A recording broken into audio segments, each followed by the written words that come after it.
All right, everyone. Thank you for joining us on a brand new docu-series called Black Mass Confidential. I am Chris, your host, and with me is JSL, the co-host for this docu-series. How are you doing? I'm doing really good. I'm excited to be here. I've been talking about edging my way in for a while. So ta-da, motherfuckers. Well, I'm glad that you're a part of this and that you're here with us today. And so let's talk about Black Mass. Like, I know hardly anything about Black Mass. I just know that there's some secret underground organization that puts on these extremely elaborate shows that continue from one another.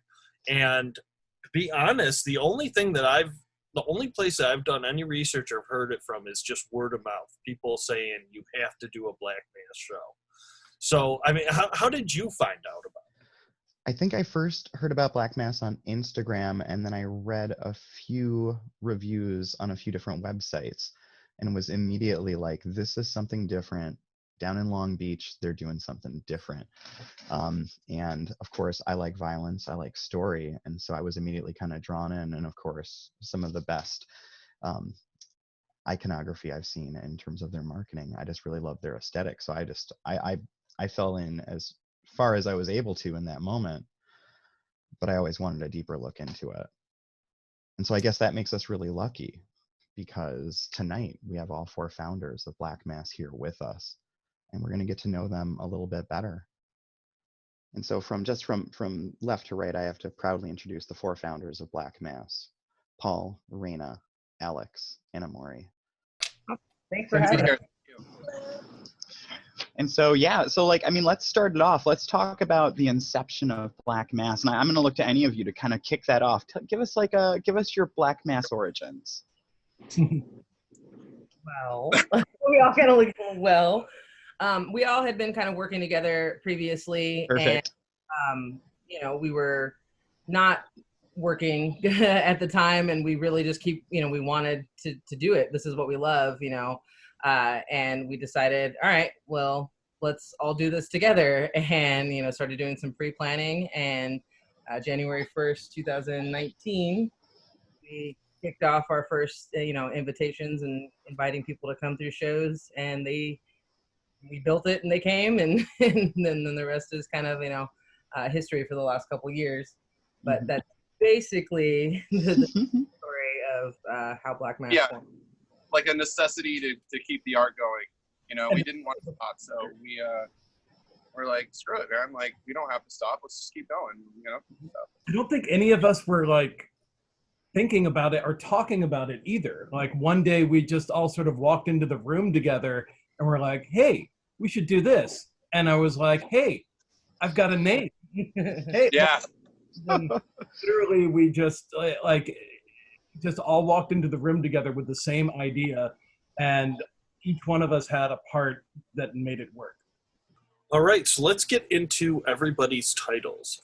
Paul, what would you say your title is with Black Mass? Art director. So generally, what I was doing up until pretty recently is anything that you saw visually that was, but since since in 2020 we've all sort of shifted our roles a little bit. So now you're starting to see more of other people's photography in, and you're also starting to see, like, Reyna cut the last documentary, I'd cut all previous movies. But generally, if it was something that you saw or heard or even smelled in one of our productions, that was probably me. And Reyna, give me the rundown on what you do in Black Mass. What is your title? I would be the communications director and finance director, and then I kind of serve as assistant director to productions that are happening, just putting the to-do lists together. If you're talking to Black Mass on email or on Instagram, you're talking to me, but really you're talking to all of us, because we don't really communicate with anybody unless the four of us, either we already know like that's how we're going to respond, or if I don't know how to respond, I talk to all three of them and figure out how do we respond if there's a question or whatnot on email. So that's basically me. I'm the mouth of the group. I actually have my master's in communication studies, so putting that degree to use in Black Mass, and then I handle the money. So when our actors get paid, they come to me as well. So I'm the I'm telling you what to do, but I'm also the good guy because we get the money at the end of the day. Alex, I've heard that you are one of the big minds behind the storylines of Black Mass. What is your title? Can you tell me a little bit about that? In the beginning, I wrote and directed the first the M series, starting with Prelude and also Esther. I just came in because we'd always just talk when we were doing other gigs about stuff we would do, just like in the break room or after the show at the cast parties. We'd always been, and I was always shooting off ideas for shows that I had an idea for. And Reyna came up to me and was like, "Hey, you have a lot of good ideas," and Paul as well. And they're like, "We would like to help you realize that vision and bring that to life and bring you in on this project." And so, not only, I guess, creative director, for right now, but I also get a lot of help from Paul. Like, I go to Paul and I ask him, as an art director, I'll be like, I'll give him my vision in my kind of weird tongue that I use weird jargon, not a lot of people can understand me, and Paul's like my interpreter, and he takes that and is like, "Okay, I see what you're trying to do there. This is what we can actually accomplish." And because I can't do all the things I really want to do, and Paul kind of brings me down to earth and shows me what I can do. And so yeah, creative director, but also, all of us are directors at some point. So honestly, I guess producer and director and all that, and special effects. So if you see any blood splatter or gunshot wounds or vomit or anything that's gory or has to do with weaponry or anything like that, or explosives or big booms or water fountains and stuff like that, that's usually me. Okay, so then that leaves us with Amori. Why don't you tell us a little bit about yourself and your title? I am the casting director and the stage manager of some shows. I basically give the AOK and background checks to all of our casts and such and crew. And I'm usually the person running around cleaning up the little messes, and all the blood, and telling actors when they're going to go and where they're supposed to go and such. And just kind of the silent person that you don't really notice, that's just kind of like, "Oh, where was this thing? Oh, here it is. I wonder, how did that come to be? Well, I put that there. I'm the person that probably put that there." Plus, you can fit into small spaces, so you can stage manage and call cues from the tiniest. We had her in the closet for inauguration, so she could direct that rape scene from the closet. Oh, so she was the only one small enough to call the scene from there. So wow. Yes, that's essentially my duties. So it sounds like you guys have all had a chance to step outside of your comfort zones in terms of what you do for the show. What's a role that you fell into that maybe you didn't think you were going to love, but ended up being something you were really passionate about? The same face.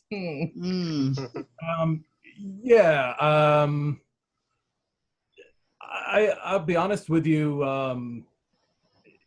I hadn't really thought about acting in it for a while. I was just happy to be behind the scenes, and then as things came around and roles needed to be cast, I found myself doing it again, and I enjoy it.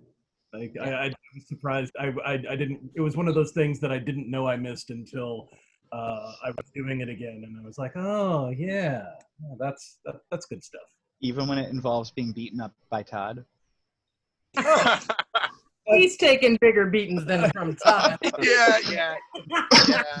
Todd was That's a whole other story altogether. compared to some of the other beat downs I've taken. So. I'll take that. All right, Reyna, same question. At first I was like, oh, I don't know the answer to this, but I came into kind of immersive theater as an actor, and so to like go into the roles of like admin and whatnot, that's where I'm backwards from Paul, but I think finance would be the area that I think I'm answering the question the opposite way, where finance is something I never saw myself doing. And I'm good at math. I'm good with, calculations and whatnot. I don't particularly like it. Like, I would rather be acting, or I'd rather, be doing all of the coordination of shows from behind the scenes. So yeah, I'm not really thrilled about being in finance, but that was a surprising role that I never saw myself being a finance director of. Okay, same question, but how about you, Alex? Honestly, acting has always been something that's been like kind of weird and precious to me, because I grew up watching my dad direct a lot of shows, and I was always what my brother refers to as like a backstage Cohen.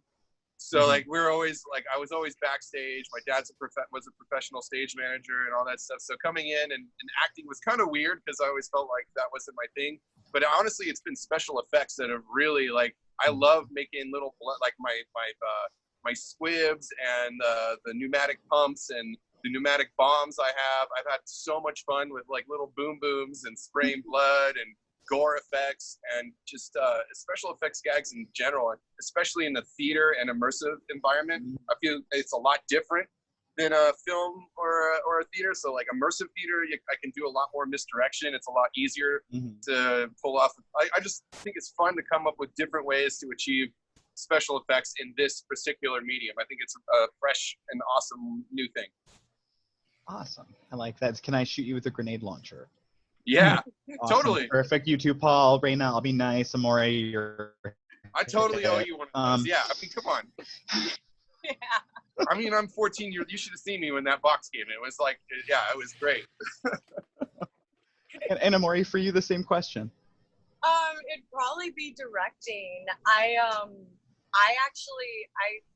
was directing before actually Black Mass came along. I was directing little videos, little shorts here and there, and even like some little bits of photography, like directing mottos and how to pose and such. But like, it's been probably about 3 years since I've actually directed something before Hell Date, and I was just kind of like, I was super rusty. I felt like, but because I kind of like I had never really like positioned people in a certain cue before. I had never, directed a certain emotions that a person are going to admit. It was really fun though, and like I've learned some more from it, and I definitely am like, I'm probably like not going to stop. Like I'll probably keep wanting to directing some more shows later on in the future. So now I know you all worked for the legendary Heretic. Is that where you guys met first, or is there more history to it than that? Most of us, I think, I don't know if Amori and Reyna met during Camp Out, but they were working the same event, I believe. I might have saw her during orientation, and then I probably saw her running around the field every once in a while with her chainsaw. But that was, before then, like, it was pretty much her. I love to say that I met Reyna in the back of a U-Haul in a pile of dead bodies. I just love that. Like, that's how real friendships are forged, in the back of a U-Haul under a pile of dead bodies. Allegedly. Alleged dead bodies. I like it. That should be the name of this docuseries, Alleged Dead Bodies. So, okay, Paul, at the beginning of this, you talked about how you had the name Black Mass. You came up with it and you had a plan. At that time, did you think that it was going to expand to this universe of multiple shows when you came up with that name? I don't know.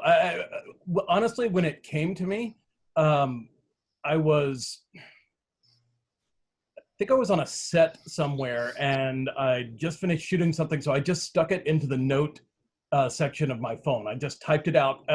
And when I did it, I did the delete spelling on it. And it just sat in my phone for the longest time. And I would try to put it out of my head, but it would keep coming back. And it's like, okay, it's going to be something. I don't know what it's going to be, but I know it's going to be something. I didn't know at that time whether it would be a movie, a story, what. But then when we walked in to the room that day, and everyone was just like, "Hey, we should do this." I thought, "Oh yeah, this is what it was meant for." Like he actually pitched other names. Like he let us like talk about other names before he finally said that, and we were all like, "Nope, that's it." It was instantaneous. But like, this is it. But in the end, like, I mean, I knew. I remember when it popped into my head that it was, and I just sort of let it go from there. And then when the time came to use it, I used it. Wow. So the delete spelling was in it on the initial draft of the name? I've wondered about that. That's awesome. Like, when it popped into my head, I saw it on a white sheet of paper in like typewriter font. And so I saw it, and that's sort of been the whole time. It was just perfect. Yeah. For the sake of the bloopers reel, what are some of the unused names? Do you remember any of them? Oh shit, I don't. I want to hear these too. I mean, we have the kind of like, which way do we spell it? Do we keep the C? Do we, what was this iteration? I don't even know why that's different. Yeah. I don't even know if we even had any other names. It was a star when we were kind of talking about it, maybe. I remember at one I time, don't have the other names. at one time the S's were $signs. Mm-hmm. Too. We got rid of Yeah, that was funny. Yeah, it was too many $signs. It was like, no, We're I going can't. through a SoundCloud phase, Yeah. So it's after January 1st. Let's keep going with the origin here. How did the first project start, and who did it start with? Well, honestly, like with Prelude, we were gonna make a show, and I had shows written, and Reyna and Paul came to me, and I was just like this puppy in the dark. Like I had no structure to any of my thoughts. I just had all these crazy notes, and I was just this like so chaotic. And Paul and Reyna came to me, and they're like, just stop, organize, and let's start with something really simple and really easy to just get your gears going and get your creative, just to see if you can do it, just to see, and so Prelude came along, and we're like, all right, we're going to center it around one gag, and this is kind of like our preview, our trailer into what we're going to do. And if it goes well, this is like our pilot kind of too. Like if it goes well, we'll keep going. And honestly, I think all our goal was like, we don't want to get famous, we don't want to make money or anything, we just want to keep the art going and keep our relationship going, because like I think a lot of people look for other things in their life that are like less fulfilling. Like, I don't know, just I'll give an unpopular opinion here and say like religion. So, but I don't fucking I hate that shit. And I rather connect with people on an artistic level. And Right. So that's the main reason I wanted to keep this going. Like not money or anything but I just want to meet awesome people that stimulate my mind and make life worth living. I know it sounds cheesy, but like, that's why you live, man. Like, look at rich people, they're fucking miserable. Yeah, and I'm gonna say right now for everybody watching, none of the people who do this stuff are doing it for money. No, rich. No, not even. That's why. Not since the beginning. No, and a lot of people stopped because of that. And there was a dark period between like 2014 and 2016, 17, where like we were one of the only people who were still doing it. And so, I mean, and it wasn't because we were making money, like, so yeah, I think that's the conception was like, we've got to keep this going, but it also has to be good. And we have to hold ourselves to a high standard. It can't be shit. Like we can't, it has to be good. We can't try to do something that's already been done. I wanted to do something original. I wanted to have a unique voice, but I also think that like, we're influenced and we take a lot from our past experiences too. But because a lot of that was us too, like we put ourselves into those shows as well. So I wanted to carry that over in the Black Mass. And we all have like a common vision of what we think immersive theater should be. And like, we just wanted to stray away from like Ted Bundy vans and freaking ski masks and like the regular shit. we wanted to see where we could push it further, you know, because we're noticing that like a lot of people are doing that really well right now. So like we're just gonna let them do that, and so we're like let's try and be a little arty, and I think that's where the beginning of the show. That's where that was like our beginning. So Paul, Reyna, Alex has got his notes together, and it looks like something Ted Kaczynski wrote, and he hands this over to you. What were your initial impressions reading Alex's notes? And Amori, please feel free to chime in on this too, because I'm very curious. I think my mind just goes more to all the logistic stuff, and I think it always has when somebody's like, I want to do this. Cool. We don't have the space or parameters for that, so why don't we do this instead? And kind of get alternatives, or like, okay, so you want to create this contraption. You want to do this gag to somebody, and then Paul comes in and figures out how do we do that most efficiently. I think it's always like, cool. Let's edit. I think that's where my mind always goes, is to figure out how. But you never compromised me, though. I just want to throw that out. You never, throughout all the editing, my vision has never been compromised, ever. Wow. Yeah. No one. I don't think anyone's has. Like, I literally, for my show, I wanted a freaking dark ride. I wanted it to be literally you in a ride chair or some kind of contraption vehicle that moved along a track. And ironically, Reyna and Paul and you guys made it happen. Paul with his freaking junk eye, just like yeah. We just see things and we use it. We've been talking about that with some of our other cast members. Is like literally like the longer you're into this thing, the more you just look at everyday objects with like, wow, I could do some damage with that, or that thing. That thing in a new context would be really, really creepy, Oh, yeah. And so I think that it's just, as soon as Alex pitched, what I liked about Prelude was when he pitched it to us in context of the M universe. He didn't just give us one show. He's like, okay, I see it happening this, which leads to this, which leads to these other characters. And it was just like, oh, okay. And that's where the editing comes in, because it's like, such a great idea, such a crazy narrative story. Let's contain that, and let's do that in smaller sections, because that's our kind of things to do all at once. I mean, I think the first pitch was pretty much all the way through part 2. Awesome. If we would have tried to stage that as one show, it would have been insane. I want to go to that marathon show. Let me know when I can buy tickets. Fucking A, one day, man. All right, so I got one last question for each of you, because we are approaching the end of this episode. And I want to know, what is one of your most memorable parts of any show that you have put on throughout the history of Black Mass? I already know. You have go it. Do it. Oh, yeah, let's hear it. That was part 1. Part 1 then.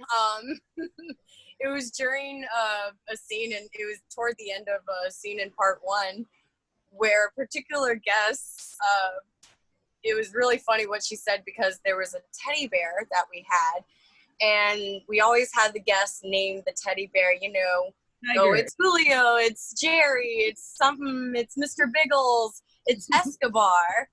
And Escobar. And that was Escobar is probably my favorite, because in the end the guests probably had a lot of feelings going toward that teddy bear. That is a good and story. In the end, as she was being taken away, I really do want to print this on a t-shirt with a teddy bear on the top going, "What about Escobar?" I love the end of that story too, because we met her at Midsummer's, yes, right? Yeah. We did meet her at Midsummer's, because we ended up doing a giveaway for the actual teddy bear, and she ended up winning the teddy bear. So we actually met her at was it Midsummer's? Yeah, it was Midsummer's. Yeah, we met her at Midsummer's. We did a little cute shenanigan thing with her, and in the end, we gave her Escobar. and she Oh, was man. so happy to have it. I'm pretty sure it's probably like somewhere on her bedside table or maybe on the couch somewhere. But that's Escobar. What about Escobar? You know, one of my favorite actors. Never talked back. Didn't need food. Was always on time. Oh, Escobar. I need 4 Escobars if you could ship those out. I have a favorite gimmick actually, and it was a moment where like I realized that like we were doing like that. It was a moment that like really worked, and like when it happened, I was just kind of like, oh yeah, this is good. And that was the moment where you have to stab the arm of you were brilliant. kid in was that part 1, right? Part 1, yeah. Part 1, and like when we pulled that off and it worked and it was as effective as it was, I just remember that little surge of pride there, because I was just like, oh yeah, like that's gonna stick with people. They're never gonna forget that moment. They're never gonna forget. You're modest, man. That was you sold the shit out of that gag. You were a god. They're never going to forget the feeling of driving a knife into someone's arm and feeling it hit the bone and feeling the blood pump out over their hands. Yeah. Wow. The emotion that we got from that was so unexpected too. Like but that was you, man. That was a brilliant gag, dude. Like I told you what I wanted to do, and you were like, you put your head in your hands, and you're like, and you made it happen, dude. That's a great example of me telling you some crazy shit, and Paul like being my 3D printer and somehow making it happen. Yeah. That was a miracle, man. That was really cool. That's a great one. Yeah, I mean, part 1 was really cool. I really liked part 2 when Todd got stabbed.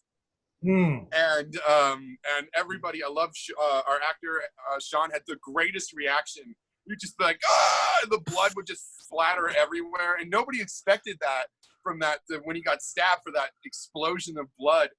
And I love that, like that and the grenade launcher, of course, like because we had the fog and the laser pointer, and just getting shot with that thing, and then the rounds were designed to have like they had chalk and then they had thin plastic so that it would explode. And they're designed for airsoft, so like they're designed to explode. And so I just love the look on the guest's face when Paul handed them the grenade launcher, because usually in these shows they're like, oh, what are they going to shoot me with? And we hand them the launcher, like, all right, motherfucker, here they come. And that, I think my favorite moment to narrow it down is when we had the actor, because they had to reload that thing, and I specifically blocked it to where the actor handing him the next round fumbled and dropped it.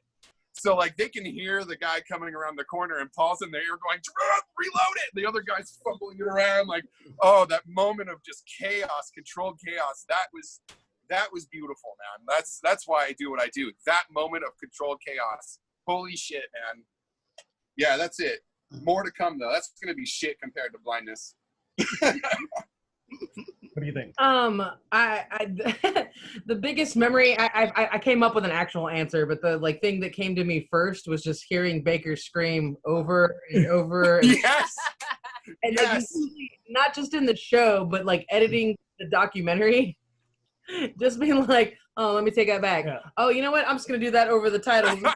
Yeah. You know how Kitty falls asleep to Irreversible? I fall asleep to Baker screaming. Baker's scream is so beautiful. Let's just say that. Like, got this one scene really quick. Do you like it? Wait, I'm gonna play it again. Do you like that? One more time. Let's play it again. So that was Paul's ringtone. It's a beautiful timbre to his scream, though. It's so good. It's so guttural and Bruce Willis-y. Yeah, the consistency of his screams, yes. You know, because it was more than the like ones that I used. I had to listen to several different takes of it, but I just get a kick out of it, and I also get a kick out of telling Baker, the actor that plays Baker, that and having him get angry about it, and I love that too. I think that's one of my favorite memories. But my real favorite memory, after thinking about it, would be I think from Esther, and I think that. The doing my performance in a public space. I think that was like it's a challenge. It was brutal. Like you're not just doing your own role, and I'm like, you know, pretty confident, you know, and doing the actual role, but then having to do that role with the fuck ton of people around you in a public space, like adds that extra level. And you know, Alex totally. Dude, you got us into the club when it was packed. That is an immersive actor. I want to talk to you about, like, there's acting, and then there's people who have done what we do. And like when Reyna walked up to that club and they're like, we're at capacity right now, and she didn't even, boom, she's like, well, we just came out of the back and we just walked, boom, without even skipping a beat, got a group of like 10 people back into a club that shouldn't have had 10 people. And this is pre-COVID, by the way. And, like, just to throw it out there. Yeah, but that's an amazing, that's some shit right there. I think that's a big difference between what we do and what Queen Mary or any other place does. They're not going to be having to ask to do that stuff, you know. I roll high on persuasion. Yeah, that was amazing, by the way. Amazing. All right, well, that's all we have time for tonight. I want to thank JSL, Paul, Reyna, Alex, Amori for being with us tonight and talking.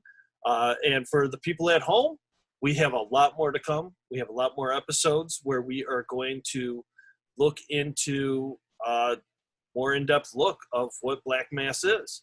So hopefully you like what you saw. Don't forget to like and subscribe to the page.